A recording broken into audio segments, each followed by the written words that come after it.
In 2 weeks, the TWILA team will travel to Turkey to showcase the agriculture of that country. This Week in Louisiana Agriculture was invited to Turkey by the Atlas Foundation of Baton Rouge.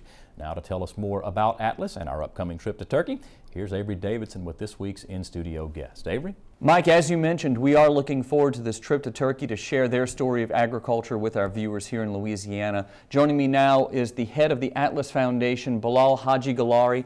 Bilal, thank you for joining us here on This Week in Louisiana Agriculture. Tell us a little bit about what the Atlas Foundation does. Thank you for having me. Atlas Foundation, it is basically try to have create bridges between the cultures, between the states, and between the communities. But before I start what we do, and let me give you some history about the Atlas Foundation. And several Turkish friends and American friends, and we founded Atlas Foundation in April 2002 in New Orleans. And since then, actually, we do what we do. We have friendship dinners, we have cooking classes, we have language classes, and also we are very active for community activities. And cooking classes are very, very popular among our American friends and Louisianians. And you know, because you know, Louisianians and we Turkish people will like to eat. Oh, we love to eat. As you know, Turkish cuisine, it is very popular, and it is one of the top cuisine in the world. And why? Because Turkish cuisine, it's that richness is coming from the agriculture we have in Anatolia. Historically, Anatolia being the cradle of civilizations, and because of that, and many culture, many civilizations brought their culture to Anatolia. And today we have a mixed culture and mixed cuisine in Anatolia. And Istanbul being the capital city for almost 500 years, and it has changed, you know, a lot. And the people are very rich with culture there. I mean, obviously, Turkey's location there, the bridge between Europe and Asia, puts it in a very unique position to where you have this cultural blend come in. How did that and the agriculture sort of drive where we are with Turkey today? You are totally right, because you know, Turkey is a great place, and climate is perfect. In some places in Turkey, even you can get 4 times in a year harvest, you know, different types of products. And that is give a Turkey a unique position.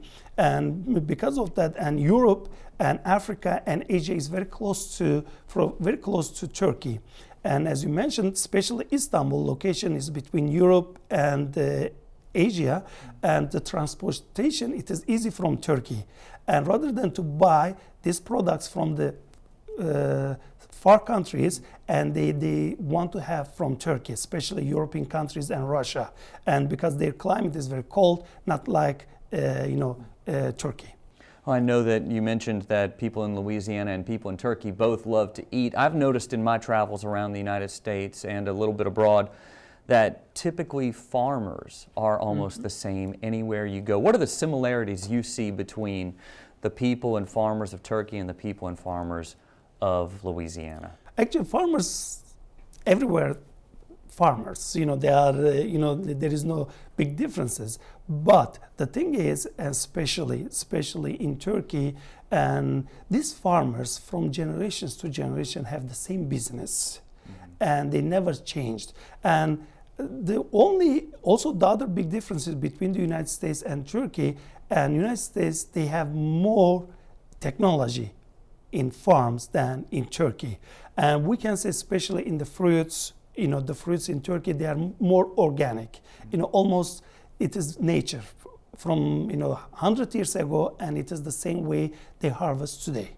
And for example, hazelnut, it is the same way, because you cannot send the nations to over top mountains to get the hazelnuts. And what you do, it's human beings, and they get the hazelnuts from top of the mountains. Well, Bilal, I appreciate you presenting us with this opportunity. Is Bilal Haciogullari with the Atlas Foundation. So Mike, coming in September, we will be sharing this story of agriculture with you and our viewers, and we're really looking forward to showing how farmers across the globe really have more in common than not. Avery Davidson, thanks.